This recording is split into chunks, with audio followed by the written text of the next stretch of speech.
أعوذ بالله من الشيطان الرجيم. بسم الله الرحمن الرحيم. والله بارئ الخلق والخلق كلهم. والله بارئ الخلق والخلق كلهم. والله بارئ الخلق. والله بارئ الخلق. والله بارئ الخلق. والخلق كلهم. والخلق كلهم.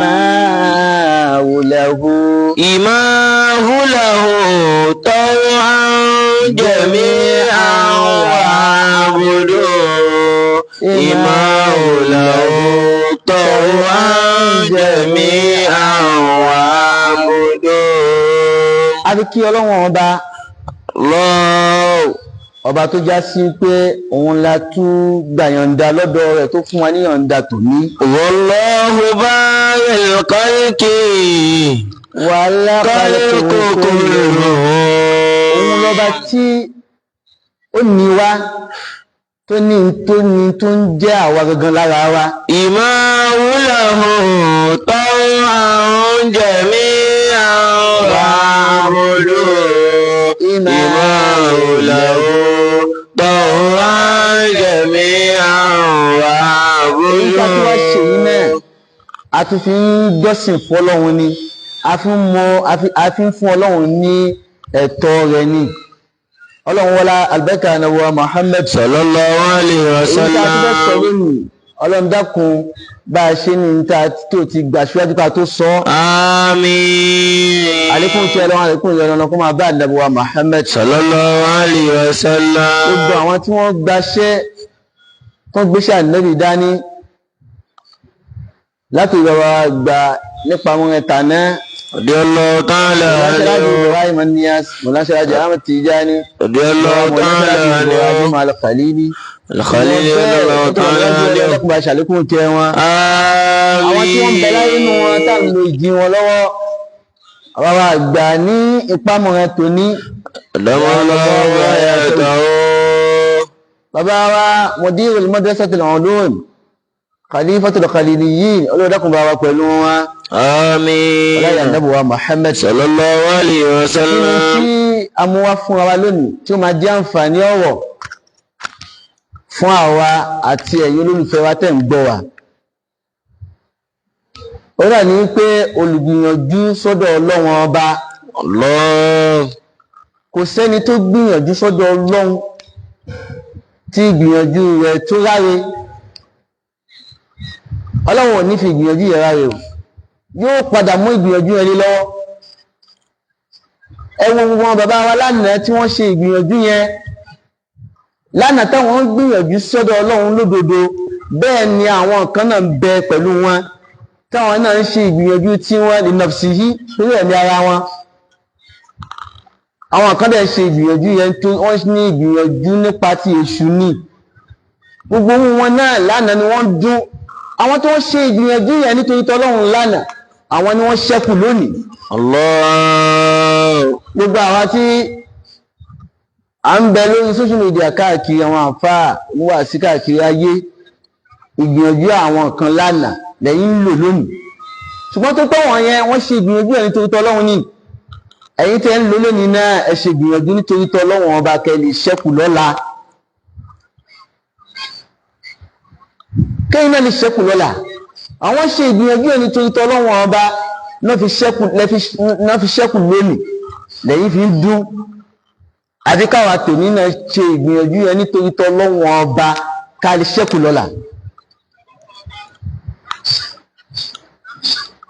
Torí pé gbogbo ẹni tó bá ṣe ìgbìyànjú nítorí tọ́lọ́run ọba yóò padà rí rẹ̀. Kùránì ló jẹ́ kí yẹn yé wa. Kí ni Kùránì yẹn? Quran 29. Quran 29 verse 69 Suratul Ankabuti. Ọlọ́run ní a'udhu billahi minash shaitanir rajim. والذين جاهدوا فينا لنهدينهم سبلنا أعوذ بالله من الشيطان الرجيم بسم الله الرحمن الرحيم والذين جاهدوا فينا لنهدينهم سبلنا وإن الله لمع المحسنين والذين جاهدوا فينا àwọn tó yá sí pé wọ́n ṣe ìgbìyànjú sọ́dọ̀ àwọn Ọlọ́run ọba. والذين جاهدوا فينا wọ́n ṣe ìgbìyànjú yẹn wọ́n fi dájú kọ àwọn Ọlọ́run wọ́n ṣe ìgbìyànjú yẹn nítorí ìfẹ́ inú ara wọn. asọ́lẹ̀ kan pé àwọn kan bẹ lánàá táwọn náà ṣe ìgbìyànjú gan táyé ń pariwo wọn tí wọ́n ṣẹ́kù lónìí. Allah. nínú wọn ní àwọn bàbá wọn nínú Ìjẹ̀bú tá a wà yìí àwa lè dákọ ilé bíi 3 4 bẹ́ẹ̀ kí wọ́n sọ pé wọ́n sọ fún ẹ pé bó bá dago 4 o wọ́n kì í sí ẹ̀ láà tó sì máa kí ìyẹn lóòótọ́. àṣẹ Ọlọ́run fún wọn lágbára yẹn lánàá ṣùgbọ́n wọ́n ṣẹ́kù lónìí mọ́. Allah. wọ́n ṣe ìgbìyànjú ẹ̀ nítorí tọ́lọ́wọ́n ọba ni gbogbo àwọn tèmi náà tá à ń ṣe ìgbìyànjú sójú ọ̀nà lọ òun kọ́ wọn kéwú lára ìgbìyànjú kan ni òun ṣe wáàsí lára ìgbìyànjú kan ni gbogbo ohun tó ń ṣe ìyẹn náà kódà iṣẹ́ ọwọ́ kan ló kọ́ ni má fi nǹkan kan kún dúró pẹ̀lú Ọlọ́run ọba rẹ kí wọn náà lè ṣẹ́kù lọ́la gbogbo tó bá ti fi nǹkan míì kún ìgbìyànjú rẹ tó ti yàtọ̀ títọ́ Ọlọ́run ọba kò lè ṣẹ́kù lọ́la. Allah. Ọlọ́run gbogbo ẹni tó bá ti ṣe ìgbìyànjú sọ́dọ̀ àwọn Ọlọ́run tó fi ìgbìyànjú yẹn dájú kọ àwọn Ọlọ́run tẹ́ tí ò sí nǹkan kan míì mà lẹ́yìn àwọn Ọlọ́run ọba lanahadiyannahum subulana. Ọlọ́run ní dájúdájú àwọn máa fi mọ ọ̀nà àwọn Ọlọ́run ọba. Lanahadiyannahum subulana. Ọlọ́run á fi mọ ọ̀nà àwọn Ọlọ́run ọba tí wá sí pé yóò sọ̀kalẹ̀ dáadáa kò wá ní jẹ́ tán yóò tún ṣẹ́kù ẹ̀ kalẹ̀ fáwọn tí ń bọ̀ lẹ́yìn rẹ̀. tó bá ti fi ìgbìyànjú rẹ̀ dájú kọ Ọlọ́run ọba kò dé sí ẹni tí Ọlọ́run fi ìmọ̀nà yẹn lé lọ́wọ́ tó fún ní sẹ̀bíìlù tẹ́nà bá fún yàn ní sẹ̀bíìlù gbogbo ohun tí ó bá ń ṣe yẹn yóò máa yàtọ̀ láàrin gbogbo tàwọn èèyàn tó kù láyé ni. bàbá wa Fadilatu Sheikh Alhaji Yusuf bin ajabu bakala abuwaji ọ̀bálàgbà jìtànà Ọlọ́run fún wọn ní sẹ̀bíìlù tọ́lọ́run fún wa òun náà ní láwàní àti ẹ̀há gbogbo àwọn ọmọ kíwù wọn nígbà tí wọ́n ń bẹ́ lé kíwù láwàní òkú lórí wọn nígbà tí wọ́n ti kú lé kíwù tán láwàní àti ẹ̀há òkú ònú ayé wọn sẹ̀bíìlù ni. nínú àwọn àǹfà tí a sí pé wọ́n ṣiṣẹ́ nítorí tọ́lọ́run tán pátápátá ó yàtọ̀ sí wípé nígbà táwọn ọmọ rẹ̀ ń bẹ lọ́dọ̀ rẹ̀ nítorí kọ̀ǹpọ́sì pé kọ́ máa ṣe wọ́n ń ṣe lóòótọ́ nígbà tí wọ́n kú òun bẹ̀ tán wọ́n yàbàrà. Allah. ní tí ó paláṣẹ fún wọn kọ́ máa ṣe ìyẹn wọ́n ṣe mọ́. tí ó ní bàbá wa táwọn sọ̀rọ̀ bọ́ wa lágbàjì onímọ̀ lọ́ọ́ tara ni nígbà wọn ò sí láyé mọ́ láwà ní àti ẹ̀há yìí sì tún wọ́n àwọn ọmọ kéwu wọn kódà tún wọ́n àwọn ọmọ kéwu wọn náà sẹ́bíìrù tí wọ́n nìyẹn àwọn tí wọ́n ṣiṣẹ́ nítorí tọ́lọ́run ọba nìyẹn wọ́n ṣiṣẹ́ yẹn tán fọlọ́run tán láì fi nǹkan kan kú Ọlọ́run ṣe gba sẹ̀bíìrù yẹn lọ́wọ́ wọn Ọlọ́run ṣe gba ojú ọ̀nà yẹn lọ́wọ́ wọn Ọlọ́run gba ojú ọ̀nà yẹn tọ́kọ́ wọ́ta lọ́wọ́ wọn kò sẹ́ni tó bá lè ṣe ìgbìyànjú nítorí tọ́lọ́run ọba tí ó sì fi nǹkan kan kú wàláhì yóò ní èrè láyé yóò ní èrè inú sàárè yóò sì ní ìlànà gbogbo àlùkìyámà. Allahu akbar.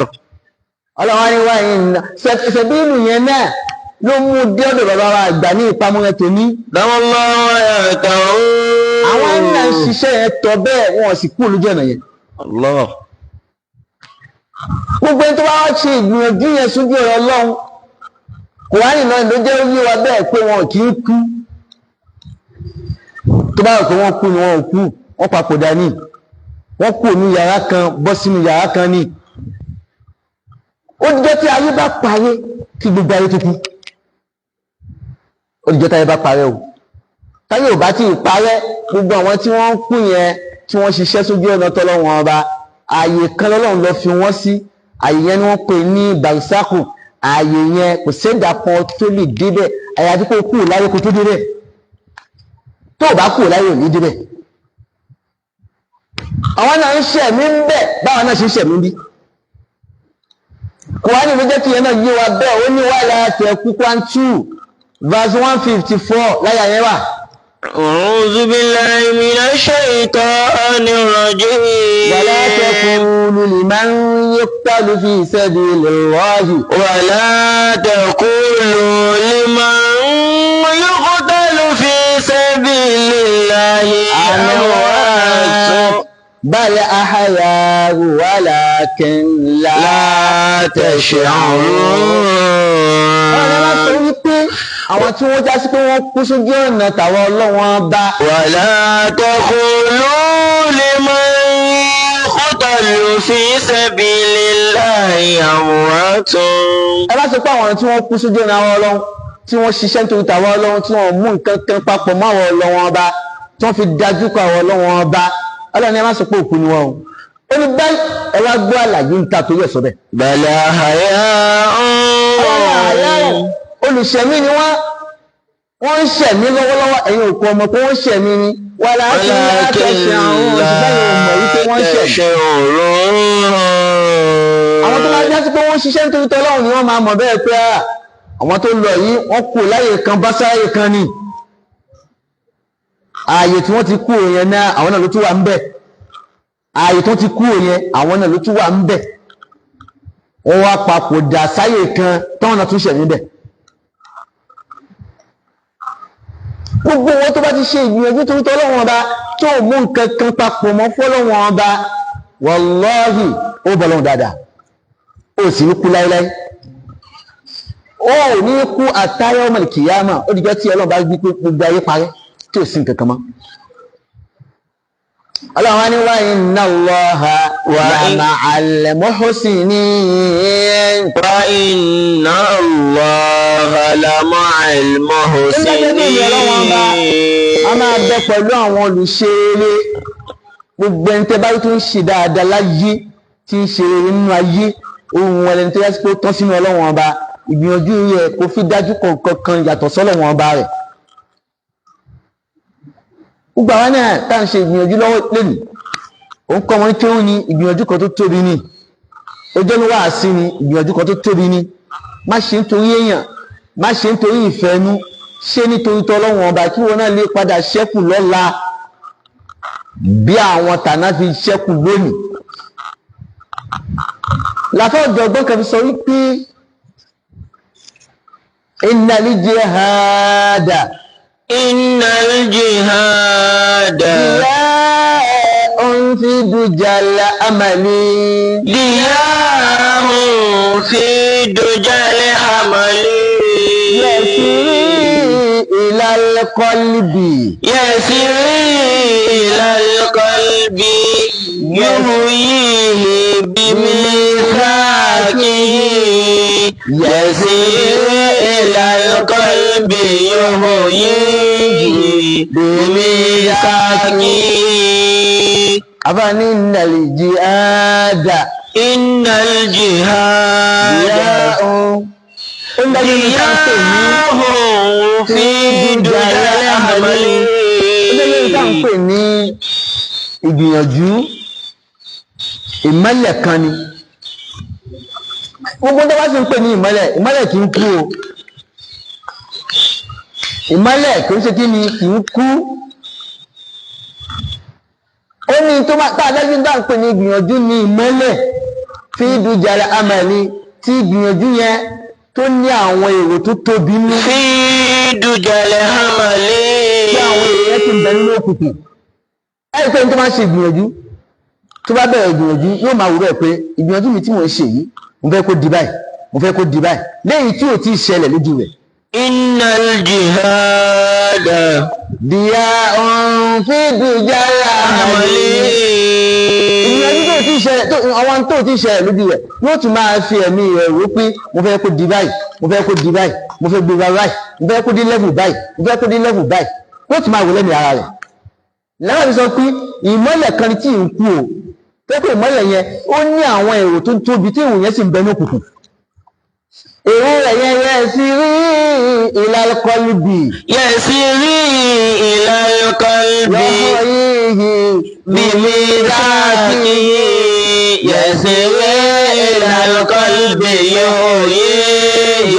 bimizaki yasiri ilal qalbi yasiri ilal qalbi yóò máa lọ nínú ọkàn rẹ̀ yasiri ilal qalbi ó ṣe èrò fún fẹ́ kó ṣe báyìí lẹ́ni tó yá sí wọ́n ń ṣe ìgbìyànjú ẹni tó tọ́lọ́run ni o tó fi dájú kọ lọ́hùn tí ò fi nǹkan kankan kú yóò wá máa lọ nínú ọkàn rẹ̀ ní gbogbo ìgbà ìgbà tó yá sí pé àfáà ti jẹ́ kó yá pé ìmọ́lẹ̀ ni ìgbìyànjú yẹn yóò máa lọ nínú ọkàn rẹ̀ kò ní kú yóò fò yíyì yóò tún máa ṣẹ̀mí ń bẹ̀ yóò máa ṣẹ̀mí nínú ọkàn rẹ̀ bí ní ìrà àkìyì pẹ̀lú májẹ̀mú tó ti ní pẹ̀lú olùgbìyànjú yẹn gbogbo ẹni tó bá jẹ́ olùgbìyànjú láyé kódà kó já sí pé gbogbo tó níléèwò yẹn kọ́ lọ́lọ́run ṣe fún kó tó kù láyé nígbà tó bá papòdà tán ọlọ́run bá yanjú gbogbo ẹ̀ lẹ́yìn ìgbà tó bá papòdà tán. innal jihada yasiri ilal qalbi bimizaki yasiri ilal qalbi bimizaki. tọ́lọ́wọ̀n bá yanjú àwọn nǹkan yẹn fún un lókùn ìgbà tí bá ń bẹ láyé tó fi papòdà nígbà tó bá lọ tán gbogbo èrè tó ti ní tẹ́lẹ̀ yẹn lọ́wọ́n bá yanjú. yu'yi bimizaki yasiri ilal qalbi yu'yi bimizaki. gbogbo tí ní májèmú pẹ̀lú èrè yẹn bọ́lá lọ́wọ́n ẹ̀ májèmú ti wà ń bẹ̀ pé òun fẹ́ báyìí òun fẹ́ báyìí òun fẹ́ báyìí tọ́lọ́wọ́n sì sáyẹn yẹn lẹ́ni tó ṣe ìgbìyànjú yẹn tó fi dájú kọ ọlọ́run ni ọlọ́run sáyẹn yẹn fún tí ọlọ́run bá yanjú ẹ̀ fún tó fi kú láyé dọ́dọ̀ ọlọ́run wallahi ọlọ́run padà yanjú ẹ̀ lẹ́yìn tó bá lọ tán tọ́lọ́run máa ṣe ní díẹ̀díẹ̀ tó fi yanjú gbogbo ìwé yẹn tán fún nígbà tó ti ní láníyàn tẹ́lẹ̀ tó ti ní májẹ̀mú lẹ́mìí. Ànábì wa Muhammad sallallahu alayhi wa sallam ó ní al-mujahidu ó ní ẹni tá à ń pè ní olùgbìyànjú. man jahada nafsahu fi ta'atillahi. ó ní ẹni tá à ń pè ní olùgbìyànjú tó fi tẹ̀lé ọlọ́wọ́n ọba tó fi dájú kọ ọlọ́wọ́n ọba rẹ̀ ó náà ní man jahada nafsahu fi ta'atillahi. òun ní ẹni tó ṣe ìgbìyànjú jagun ó bẹ̀mí rẹ̀ jagun tó pé ẹ̀mí fúnra rẹ̀ ò ní jẹ́ oráyè láti ṣiṣẹ́ yẹn ẹ̀mí yóò máa dẹ̀ ẹ́ láàmú tó bá fẹ́ ṣe nǹkan tó nọ́mà ẹ̀mí yóò máa sọ ẹ̀mí ṣe ìtọ́nì kan máa sọ fún ẹ pé má ṣe èyí tó fẹ́ ṣe yóò dáa nítòsí dáa ni ṣùgbọ́n kò bá ẹ̀mí rẹ̀ jagun pé àwọn fẹ́ tọ́ sínú ọlọ́run pẹ̀lú iṣẹ́ iṣẹ́ àfẹ́ fi dájú kọ ọlọ́run tán ni àfẹ́ wò kankan lẹ́yìn ẹ̀ tó pé yóò máa rí àwọn challenges àwọn challenges tó yá sí pé yóò máa disturb àwọn èèyàn àwọn ṣàwárí tó yẹ kó ló máa jẹ́ disturbers tí ò ní jẹ́ kí èèyàn tètè débi tí èèyàn fẹ́ lọ lópin ìgbà tó bá ti bẹ́ẹ̀ ní ìrẹ́ jagun yẹn ó rí ẹ̀ pé ó la gbogbo àwọn challenges yẹn lọ tọ́lọ́ wọn sì kún ẹ lọ́wọ́ tó ní gbogbo àwọn táà ń ṣe ìgbìyànjú sọ́dọ̀ ọlọ́run lónìí ẹjẹ́ àṣẹ nítorí tọ́lọ́wọ́ káwa náà lè padà ṣẹ́kù lọ́la o ká lè padà ṣẹ́kù lọ́la èyí tí a sọ yìí ọlọ́dà kò má fi ṣe ìbálẹ́jọ́ ogún fún wa o. àmín. ògbóṣẹ́ tẹ́lẹ̀ kọ̀ọ̀kan wá gbé dání tá à ń ṣe síwájú ọlọ́run kọ́lọ́dà kó gbà lọ́wọ́ ẹnì kọ̀ọ̀kan wa. àmín.